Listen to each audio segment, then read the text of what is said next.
ನಮಸ್ಕಾರ ವೀಕ್ಷಕರೇ, ಸರ್ಕಾರಕ್ಕೆ ಒಂದಾದ ಮೇಲೆ ಒಂದರಂತೆ ಕಂಟಕಗಳು ಎದುರಾಗ್ತಾ ಇದೆ.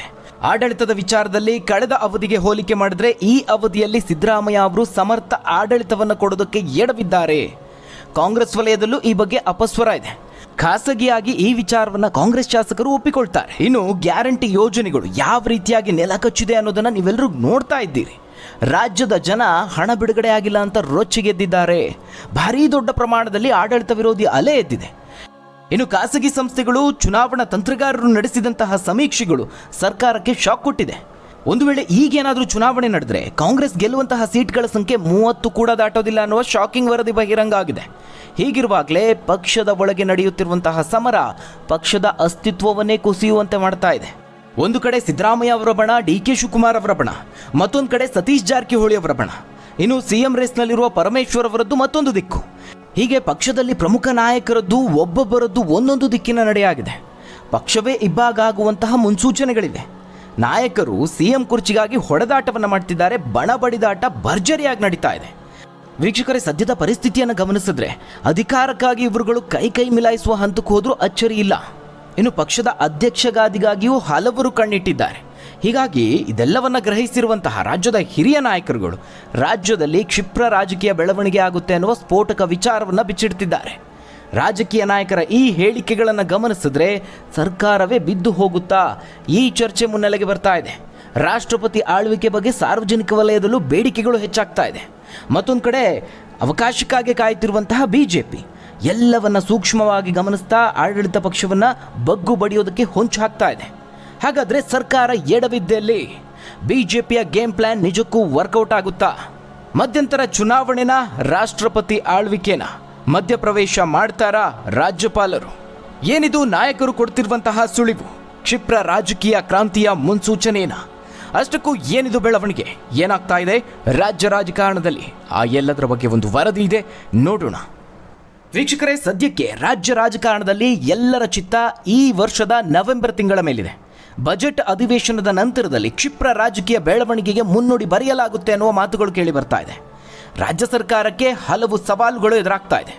ಆಡಳಿತದ ವಿಚಾರದಿಂದ ಹಿಡಿದು ಅಧಿಕಾರದ ಚುಕ್ಕಾಣಿ, ಪಕ್ಷದ ನಾಯಕತ್ವದ ವಿಚಾರದಲ್ಲೂ ಹಲವು ಅಡೆತಡೆಗಳು ಎದುರಾಗ್ತಾ ಇದೆ. ಈ 3 ವಿಚಾರಗಳು ಈಗ ಸರ್ಕಾರಕ್ಕೆ ಕಂಟಕ ಆಗಿರುವಂಥದ್ದು. ಸಿದ್ದು ಬಣದವರು ತೆರೆಮರೆಯಲ್ಲಿ ಪ್ರಯತ್ನವನ್ನು ಮುಂದುವರೆಸಿದ್ದಾರೆ. ಹೈಕಮಾಂಡ್ನ ಖಡಕ್ ವಾರ್ನಿಂಗ್ನ ನಂತರವೂ ಒಳಗೊಳಗೆ ಬುಸ್ ಕೊಡುತ್ತಿದ್ದಾರೆ. ಇನ್ನು ಡಿ.ಕೆ. ಬಣದವರು ಬರೆದಿಟ್ಕೊಳ್ಳಿ, ಬೇಕಾದರೆ ರಕ್ತದಲ್ಲೂ ಬರೆದು ಕೊಡ್ತೀವಿ, ಡಿಸೆಂಬರ್ ಹೊತ್ತಿಗೆ ನೋಡ್ತಾ ಇರಿ, ಡಿ.ಕೆ. ಶಿವಕುಮಾರ್ ಅವರು ಸಿಎಂ ಆಗಿರ್ತಾರೆ ಅನ್ನೋಷ್ಟರ ಮಟ್ಟಿಗೆ ಆತ್ಮವಿಶ್ವಾಸದಲ್ಲಿ ಅಬ್ಬರಿಸ್ತಾ ಇದ್ದಾರೆ. ಇನ್ನು ಸತೀಶ್ ಜಾರಕಿಹೊಳಿ, ಪರಮೇಶ್ವರ್ ಅವರಂತಹ ನಾಯಕರು ದಲಿತ ಸಿಎಂ, ದಲಿತ ಡಿ.ಸಿ.ಎಂ, ದಲಿತ ಕೆಪಿಸಿಸಿ ಅಸ್ತ್ರವನ್ನು ಬಳಸಿ ಪಕ್ಷದ ವರಿಷ್ಠರನ್ನ ಮತ್ತಷ್ಟು ಇಕ್ಕಟ್ಟಿಗೆ ಸಿಲುಕಿಸ್ತಾ ಇದ್ದಾರೆ. ಹೀಗಾಗಿ ಹೈಕಮಾಂಡ್ಗೆ ದೊಡ್ಡ ಆಘಾತ ಎದುರಾಗಿದೆ ಅಂತ ಹೇಳ್ಬೋದು. ಮೊದಲೇ ರಾಷ್ಟ್ರೀಯವಾಗಿ ದೇಶಾದ್ಯಂತ ಕಾಂಗ್ರೆಸ್ ಕಂಡು ಕೇಳರಿಯದಂತೆ ಕಣ್ಮರೆ ಆಗ್ತಾ ಇದೆ. ಇರೋದರಲ್ಲಿ ಬಲಿಷ್ಠ ಅಂತ ಉಳ್ಕೊಂಡಿರೋದು ಕರ್ನಾಟಕದಲ್ಲಿ ಮಾತ್ರ. ಆದರೆ ಈಗ ಈ ಸರ್ಕಾರವು ಸ್ವಲ್ಪ ಎಡವಟ್ಟಾದರೂ ಕೈ ಜಾರಿ ಹೋಗಬಹುದು ಅಂತ ರಾಜಕೀಯ ಪಂಡಿತರು ಎಚ್ಚರಿಕೆಯನ್ನು ಕೊಡ್ತಿದ್ದಾರೆ. ಈ ಸೂಚನೆಗಳನ್ನು ಅರಿತೆ ಹಲವು ಹಿರಿಯ ನಾಯಕರು ಕಾಂಗ್ರೆಸ್ ಅನ್ನು ಈಗಾಗಲೇ ತೊರೆದಿದ್ದಾರೆ. ಬಿಜೆಪಿ ಬಾಗಿಲನ್ನು ತಟ್ಟಿಯೂ ಆಗಿದೆ. ಹಲವರು ಕೇಂದ್ರದಲ್ಲಿ ಸಚಿವರಾಗಿದ್ದಾರೆ, ಬಿಜೆಪಿಯಲ್ಲಿ ಭವಿಷ್ಯವನ್ನು ಕಂಡುಕೊಳ್ತಿದ್ದಾರೆ. ಈಗ ಕರ್ನಾಟಕದಲ್ಲೇನಾದರೂ ನಾಯಕತ್ವ ಬದಲಾವಣೆ ವಿಚಾರ ಕೈ ಹಾಕಿದ್ದೇ ಆದಲ್ಲಿ ಸರ್ಕಾರ ಪತನಗೊಳ್ಳೋದು ಮಾತ್ರ ಅಲ್ಲ, ಪಕ್ಷವೂ ಇಬ್ಬಾಗ ಆಗುತ್ತೆ. ಹೀಗಾಗಿದ್ದೇ ಆದಲ್ಲಿ ಕಾಂಗ್ರೆಸ್ ಪಕ್ಷ ಅಸ್ತಿತ್ವವನ್ನೇ ಕಳೆದುಕೊಂಡಂತಾಗುತ್ತೆ. ಈ ರೀತಿ ಆದರೆ ವೈಯಕ್ತಿಕವಾಗಿ ಡಿ.ಕೆ. ಶಿವಕುಮಾರ್ ಆಗಲಿ ಅಥವಾ ಇನ್ನೂ ಕೆಲವು ನಾಯಕರಿಗೆ ಅಂತಹ ನಷ್ಟ ಏನೂ ಇಲ್ಲ. ಆದರೆ ಪಕ್ಷದ ಅಸ್ತಿತ್ವಕ್ಕೆ ಪೆಟ್ಟು ಬೀಳುತ್ತೆ ಅನ್ನುವ ಅಪಾಯವನ್ನು ಮೊದಲೇ ಯೋಚಿಸಿದ್ದಾರೆ. ಹೀಗಾಗಿನೇ ದೆಹಲಿಯಿಂದ ವಾಪಸ್ಸು ಬಂದ ನಂತರದಲ್ಲಿ ಅವರ ಚಟುವಟಿಕೆ ಬಿರುಸಾಗಿದೆ. ಸದ್ಯಕ್ಕೆ ತಾಲೂಕ್ ಪಂಚಾಯಿತಿ, ಜಿಲ್ಲಾ ಪಂಚಾಯಿತಿ ಚುನಾವಣೆ ಕಾರಣವನ್ನು ಕೊಟ್ಟು ಈ ಸಂದರ್ಭದಲ್ಲಿ ಗೊಂದಲಗಳು ಬೇಡ ಅಂತ ಡಿ.ಕೆ. ಅವರನ್ನು ಸಮಾಧಾನ ಪಡಿಸಿದ್ದಾರೆ. ಸಿದ್ದು ಬಣದವರ ಬಾಯಿ ಮುಚ್ಚಿಸ್ತೀವಿ ಅಂತ ಹೇಳಿ ಭರವಸೆಯನ್ನು ಕೊಟ್ಟು ಕಳುಹಿಸಿದ್ದಾರೆ. ನಾಯಕತ್ವಕ್ಕೆ ನಿಷ್ಠರಾಗಿ ಹಲವು ಸಂಕಷ್ಟಗಳನ್ನು ಎದುರಿಸಿದ್ರೂ ಪಕ್ಷದಲ್ಲೇ ಉಳ್ಕೊಂಡಿರುವಂತಹ ಡಿ.ಕೆ. ಅವರು ಕಾಂಗ್ರೆಸ್ಗೂ ಅನಿವಾರ್ಯವಾಗಿದ್ದಾರೆ. ಅದಷ್ಟೇ ಅಲ್ಲ, ಕಾಂಗ್ರೆಸ್ ಹೈಕಮಾಂಡ್ ಪಾಲಿಗೆ ಉತ್ತರ ಭಾರತದಲ್ಲಿ ಚುನಾವಣೆಗಳು ನಡೆದಂತಹ ಸಂದರ್ಭದಲ್ಲಿ ಡಿ.ಕೆ. ಅವರೇ ನೆರವಾಗಿರುವಂಥದ್ದು. ಈ ಸಂದರ್ಭದಲ್ಲಿ ಅವರೇನಾದರೂ ಪಕ್ಷವನ್ನು ತ್ಯಜಿಸಿದ್ರೆ ಅದರಿಂದ ತೀವ್ರ ಸ್ವರೂಪದ ನಷ್ಟ ಉಂಟಾಗಬಹುದು ಅನ್ನುವಂತಹ ಆತಂಕ ವರಿಷ್ಠರಿಗಿದೆ. ಹೀಗಾಗಿ ಏನೂ ಮಾಡೋದಕ್ಕೆ ಆಗದೆ ಹೈಕಮಾಂಡ್ ಇಕ್ಕಟ್ಟಿಗೆ ಸಿಲುಕಿದೆ. ದಲಿತ ನಾಯಕರೆಲ್ಲ ಸೇರಿ ಈಗ ಬೇಡಿಕೆ ಇಡ್ತಿದ್ದಾರಲ್ವಾ, ಈ ಕೆಪಿಸಿಸಿ ಅಧ್ಯಕ್ಷ ಸ್ಥಾನದಿಂದ ಡಿ.ಕೆ. ಶಿವಕುಮಾರ್ ಅವರನ್ನು ತೆಗೆದು ಹಾಕಬೇಕು ಅಂತ. ಅದು ಅಷ್ಟು ಸುಲಭದ ಕೆಲಸ ಅಲ್ಲ. ರಾಜ್ಯದಲ್ಲಿ JDS ಒಂದು ರೀತಿ ದುರ್ಬಲ ಆಗ್ತಾ ಇದೆ. ಈ ಒಂದು ಸಂದರ್ಭದಲ್ಲಿ ಅವರನ್ನು ಕೆಪಿಸಿಸಿ ಅಧ್ಯಕ್ಷ ಸ್ಥಾನದಿಂದ ತೆಗೆದ್ರೆ ಇಡೀ ಒಕ್ಕಲಿಗ ಸಮುದಾಯದ ವಿರೋಧವನ್ನು ಕಟ್ಕೊಳ್ಬೇಕಾಗುತ್ತೆ. ಅದರ ಜೊತೆಗೆ JDS ಮತ್ತೆ ರಾಜ್ಯದಲ್ಲಿ ಪುಟಿದೇಳೋದಕ್ಕೆ ಅವಕಾಶ ಮಾಡಿಕೊಟ್ಟಂತಾಗುತ್ತೆ. ಇದರಿಂದ ಲಾಭ ಯಾರಿಗೆ? BJPಗೆ. ನಷ್ಟ ಯಾರಿಗೆ? ಕಾಂಗ್ರೆಸ್ ಪಕ್ಷಕ್ಕೆ. ಹೀಗಾಗಿನೇ ನಾಯಕತ್ವ ಬದಲಾವಣೆ ವಿಚಾರದಲ್ಲಿ DK ಅವರನ್ನು ಸಮಾಧಾನ ಮಾಡಿ ಕಳುಹಿಸಿದ್ದಾರೆ. ಆದರೆ DK ಅವರು ಎಲ್ಲಿವರೆಗೂ ಸುಮ್ಮನಿರ್ತಾರೆ? ನವೆಂಬರ್ಗೆ 8-9 ತಿಂಗಳು ಬಾಕಿ ಇರುವಂತಹ ಈ ಸಂದರ್ಭದಲ್ಲೇ ಪಟ್ಟಕ್ಕಾಗಿ ಈ ಮಟ್ಟಿಗೆ ಪೈಪೋಟಿ ಕೊಡ್ತಿದ್ದಾರೆ. ಅಧಿಕಾರ ಹಂಚಿಕೆ ವಿಚಾರವನ್ನು ಮುನ್ನೆಲೆಗೆ ತಂದು ರಾಜಕೀಯವಾಗಿ ಸಂಚಲನವನ್ನು ಸೃಷ್ಟಿ ಮಾಡಿದ್ದಾರೆ. ಹೀಗಾಗಿ ವರ್ಷಾಂತ್ಯ ಹತ್ತಿರ ಆಗ್ತಿದ್ದ ಹಾಗೆ ಪಕ್ಷದಲ್ಲಿ ಬಿಕ್ಕಟ್ಟು ಇನ್ನಷ್ಟು ಹೆಚ್ಚಾಗಬಹುದು. ಈ ಬಿಕ್ಕಟ್ಟಿನ ಸನ್ನಿವೇಶದಿಂದ ಯಾವ ರೀತಿಯಾಗಿ ಪಕ್ಷವನ್ನು ಪಾರು ಮಾಡೋದು ಅನ್ನೋ ಚಿಂತೆಯಲ್ಲಿ ವರಿಷ್ಠರು ಮುಳುಗಿದ್ದಾರೆ. ವೀಕ್ಷಕರೇ, ಇದಿಷ್ಟು ಪಕ್ಷದ ಬಿಕ್ಕಟ್ಟು. ಆದರೆ ಇನ್ನು ಆಡಳಿತದ ವಿಚಾರಕ್ಕೆ ಬಂದರೆ ರಾಜ್ಯ ಕಾಂಗ್ರೆಸ್ನಲ್ಲಿ ದಿನೇ ದಿನೇ ಮುಖ್ಯಮಂತ್ರಿ ಸಿದ್ದರಾಮಯ್ಯ ಅವರ ವಿರುದ್ಧವಾಗಿ ಶಾಸಕರ ಅಸಮಾಧಾನ ಹೆಚ್ಚಾಗ್ತಾ ಇದೆ. ಈ ಗ್ಯಾರಂಟಿ ಯೋಜನೆಗಳ ಜಾರಿಯಿಂದಾಗಿ ತಾವು ಪ್ರತಿನಿಧಿಸುವ ಕ್ಷೇತ್ರಗಳ ಅಭಿವೃದ್ಧಿ ಚಟುವಟಿಕೆಗಳಿಗೆ ಹಣ ಬಿಡುಗಡೆ ಆಗ್ತಾ ಇಲ್ಲ. 2 ವರ್ಷಗಳಿಂದ ಅಸಹಾಯಕರಾಗಿ ಕೈಕಟ್ಟಿ ಕೂರುವಂತಹ ಪರಿಸ್ಥಿತಿ ನಿರ್ಮಾಣ ಆಗಿದೆ ಅನ್ನೋದು ಶಾಸಕರ ಆಕ್ರೋಶ. ಹಲವು ಶಾಸಕರಲ್ಲಿ ಪರಿಸ್ಥಿತಿ ಹೀಗೆ ಮುಂದುವರೆದ್ರೆ ಭವಿಷ್ಯದಲ್ಲಿ ಜನರನ್ನು ಎದುರಿಸೋದು ಕಷ್ಟ ಆಗಬಹುದು ಅನ್ನುವ ಅಭಿಪ್ರಾಯ ಕೇಳಿ ಬರ್ತಾ ಇದೆ. ಮುಂದೆ ಹೇಗೆ ನಮ್ಮ ಭವಿಷ್ಯ, ಜನರನ್ನ ಮತದಾರರನ್ನ ಎದುರಿಸೋದು ಹೇಗೆ ಅನ್ನುವ ಆತಂಕ ಕಾಡ್ತಾ ಇದೆ. ಕೆಲವು ದಿನಗಳ ಹಿಂದೆ ಈ ಕುರಿತಾಗಿ ಶಾಸಕರು ಅಸಮಾಧಾನ ವ್ಯಕ್ತಪಡಿಸಿದ್ದನ್ನು ನೀವು ಗಮನಿಸಿರಬಹುದು. ಈ ಅಸಮಾಧಾನ ನಾಯಕತ್ವ ಬದಲಾವಣೆಯ ಕೂಗಾಗಿ ಬದಲಾದರೂ ಅಚ್ಚರಿ ಇಲ್ಲ. ಆ ಕೂಗು ಇನ್ನಷ್ಟು ಗಟ್ಟಿಯಾಗೋದಕ್ಕೆ ಇನ್ನೂ ಕಾಲಾವಕಾಶ ಬೇಕು. ಇನ್ನು ವೀಕ್ಷಕರೇ, ಪಕ್ಷದ ಭವಿಷ್ಯದ ವಿಚಾರಕ್ಕೆ ಬಂದರೆ ರಾಷ್ಟ್ರೀಯವಾಗಿ ಕಾಂಗ್ರೆಸ್ ದುರ್ಬಲ ಆಗ್ತಾ ಇದೆ. ಉತ್ತರದಲ್ಲಂತೂ ಕಾಂಗ್ರೆಸ್ ಹೇಳ ಹೆಸರಿಲ್ಲದಂತೆ ಧೂಳಿಪಟ ಆಗ್ತಾ ಇದೆ. ಸಮಾಜವಾದಿ, TMC, JDU, ಆಮ್ ಆದ್ಮಿಯಂತಹ ಪಕ್ಷಗಳ ಹಾವಳಿಗೆ ಕಾಂಗ್ರೆಸ್ ತತ್ತರಿಸಿ ಹೋಗಿದೆ. ಇನ್ನೇನಿದ್ರೂ ಮೈತ್ರಿಯನ್ನು ನಂಬಿಕೊಂಡು ಕಾಂಗ್ರೆಸ್ ಅಸ್ತಿತ್ವವನ್ನು ಉಳಿಸ್ಕೊಳ್ಬೇಕಷ್ಟೇ. ಸದ್ಯ ದಕ್ಷಿಣದಲ್ಲಿ ಕಾಂಗ್ರೆಸ್ಗೆ ಆಸರೆ ಅಂತ ಹೇಳಿದ್ರೆ ಅದು ತೆಲಂಗಾಣ ಮತ್ತು ಕರ್ನಾಟಕ ಮಾತ್ರ. ಆದರೆ ಇಲ್ಲಿಯೂ ಶಾಕಿಂಗ್ ವಿಚಾರ ಅಂದರೆ ಕರ್ನಾಟಕದ ವಿಚಾರಕ್ಕೆ ಬಂದರೆ ಮುಂದಿನ ಬಾರಿ ಚುನಾವಣೆಯಲ್ಲಿ ಮತ್ತೆ ಕಾಂಗ್ರೆಸ್ ಅಧಿಕಾರಕ್ಕೆ ಬರೋದು ಬಹುತೇಕ ಅನುಮಾನ ಅಂತಲೇ ಹೇಳಲಾಗ್ತಾ ಇದೆ. ಇತ್ತೀಚೆಗೆ ನಡೆಸಿದ ಕನಗೋಲು ಸರ್ವೆಯಲ್ಲೂ ಕಾಂಗ್ರೆಸ್ಗೆ ಶಾಕ್ ಎದುರಾಗಿದೆ. ಈ ಹಂತದಲ್ಲೇನಾದರೂ ಚುನಾವಣೆ ನಡೆದರೆ ಸೋಲು ಕಟ್ಟಿಟ್ಟ ಬುತ್ತಿ ಅಂತ ವರದಿ ಬಹಿರಂಗ ಆಗಿದೆ. ಹೀಗಾಗಿ CM ರೇಸ್ನಲ್ಲಿರೋರಿಗೆ ಮುಂದಿನ ಬಾರಿ ಎಲೆಕ್ಷನ್ ಅನ್ನು ಗೆದ್ದು CM ಆಗ್ತೀನಿ ಅನ್ನುವ ಕನಸು ಕಮರಿ ಹೋಗಿದೆ. ಇನ್ನು ಗ್ಯಾರಂಟಿ ವಿಚಾರಕ್ಕೆ ಬಂದರೆ ಸರ್ಕಾರ ಯಾವ ಪರಿಸ್ಥಿತಿಯಲ್ಲಿದೆ ಅನ್ನೋದನ್ನು ಬಿಡಿಸಿ ಹೇಳಬೇಕಾಗಿಲ್ಲ. ವಿಚಾರವನ್ನು ಮುಚ್ಚಿಟ್ಟು ಸರ್ಕಾರಕ್ಕೆ ಏನೂ ತೊಂದರೆ ಇಲ್ಲ, ಬೊಕ್ಕಸ ಖಾಲಿ ಆಗಿಲ್ಲ, ಬೇಕಾದಷ್ಟು ಹಣ ಇದೆ ಅಂತ ಸಿದ್ದು ಆ್ಯಂಡ್ ಟೀಮು ಸುಳ್ಳು ಹೇಳ್ತಿದೆ ಅಂತ BJP ಆರೋಪಗಳನ್ನು ಮಾಡ್ತಾ ಇದೆ. ವಾಸ್ತವದಲ್ಲೂ ಈ ಗ್ಯಾರಂಟಿ ಯೋಜನೆಗಳು ಜೀವ ಕಳೆದುಕೊಂಡಿದೆ.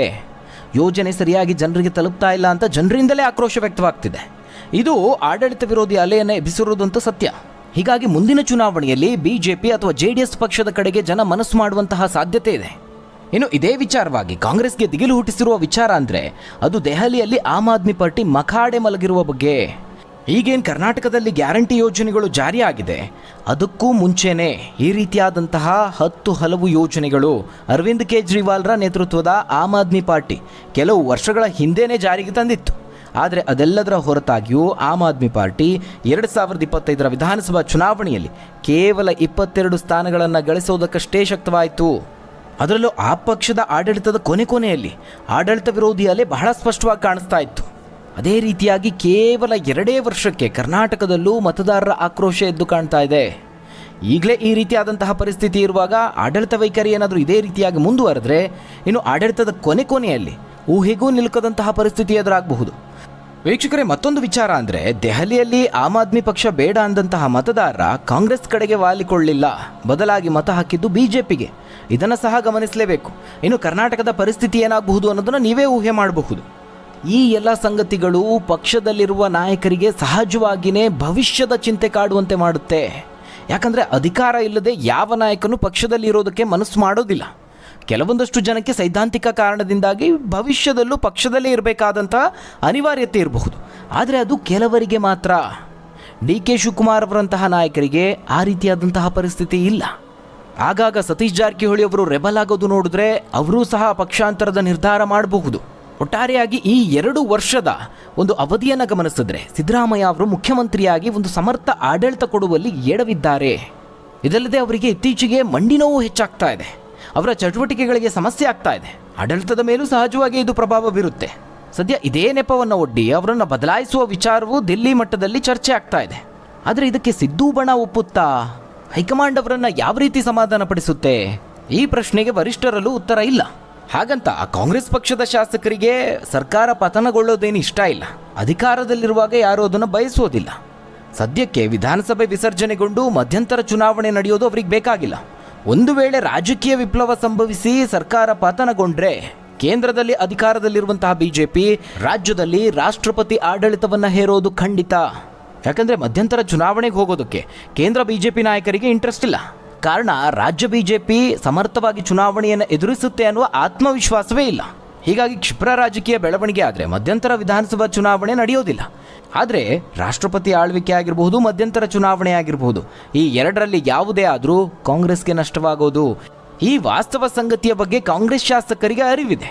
ಹೀಗಾಗಿ ಬಜೆಟ್ ಅಧಿವೇಶನ ಮುಗಿಯಲಿ, ಅಲ್ಲಿವರೆಗೂ ಏನೇನೆಲ್ಲ ಬೆಳವಣಿಗೆ ಆಗುತ್ತೆ ಅನ್ನೋದನ್ನು ಕಾದು ನೋಡೋಣ ಅಂತ ನಿರ್ಧಾರ ಮಾಡಿದಂತೆ ಕಾಣಿಸ್ತಾ ಇದೆ. ಈ ಕಾರಣಕ್ಕಾಗಿಯೇ ಹಲವು ಹಿರಿಯ ಸಚಿವರು ಪಕ್ಷದಲ್ಲಿ ಈ ರೀತಿಯಾದಂತಹ ಬಿಕ್ಕಟ್ಟು ಇದ್ರೂ ಆ ವಿಚಾರದಲ್ಲಿ ಯಾವುದೇ ತೀರ್ಮಾನ ಕೈಗೊಳ್ಳದೆ ತಟಸ್ಥರಾಗಿದ್ದಾರೆ. ಇದೆಲ್ಲದಕ್ಕಿಂತ ಮುಖ್ಯವಾಗಿ ಕಾಂಗ್ರೆಸ್ ನಾಯಕರನ್ನು ಕಾಡ್ತಿರುವಂತಹ ಇನ್ನೊಂದು ಸಂಗತಿ ಅಂದರೆ, ನಾಯಕತ್ವ ಬದಲಾವಣೆಗೆ ಏನಾದರೂ ಕೈ ಹಾಕಿದ್ದೇ ಆದಲ್ಲಿ ಒಂದಷ್ಟು ಸಂಖ್ಯೆಯ ಶಾಸಕರು ಪಕ್ಷ ತ್ಯಜಿಸಲು ಮುಂದಾಗಬಹುದು ಅನ್ನೋದು. ಅಂದರೆ ನಾವೀಗ ಯಾವುದೇ ದೃಷ್ಟಿಕೋನದಿಂದ ನೋಡಿದ್ರೂ ಕಾಂಗ್ರೆಸ್ನ ಈ ಬಿಕ್ಕಟ್ಟು ಇಲ್ಲಿಗೆ ಪರಿಹಾರ ಆಗುವ ಸೂಚನೆಗಳು ಕಾಣ್ತಾ ಇಲ್ಲ. ಹೀಗಾಗಿ ಸ್ವಲ್ಪ ಎಡವಟ್ಟಾದರೂ ಯಾವ ನಾಯಕ ಯಾವ ನಿರ್ಧಾರವನ್ನು ತೆಗೆದುಕೊಳ್ತಾನೆ ಅನ್ನೋದನ್ನು ಊಹೆ ಮಾಡೋದಕ್ಕೂ ಆಗೋದಿಲ್ಲ. ಹಾಗಾದರೆ ವೀಕ್ಷಕರೇ, ಈ ಬಗ್ಗೆ ನೀವೇನಂತೀರಾ? ರಾಜ್ಯ ಸರ್ಕಾರ ನಿಜಕ್ಕೂ ಎಡವಿದ್ದು ಯಾವ ಹಂತದಲ್ಲಿ? ಸರ್ಕಾರದ ಕಾರ್ಯವೈಖರಿ ಯಾವ ರೀತಿ ಇದೆ? ತಪ್ಪದೆ ನಿಮ್ಮ ಅನಿಸಿಕೆ ಅಭಿಪ್ರಾಯವನ್ನು ಕಮೆಂಟ್ ಮೂಲಕವಾಗಿ ತಿಳಿಸಿ. ಧನ್ಯವಾದಗಳು ವೀಕ್ಷಕರೇ.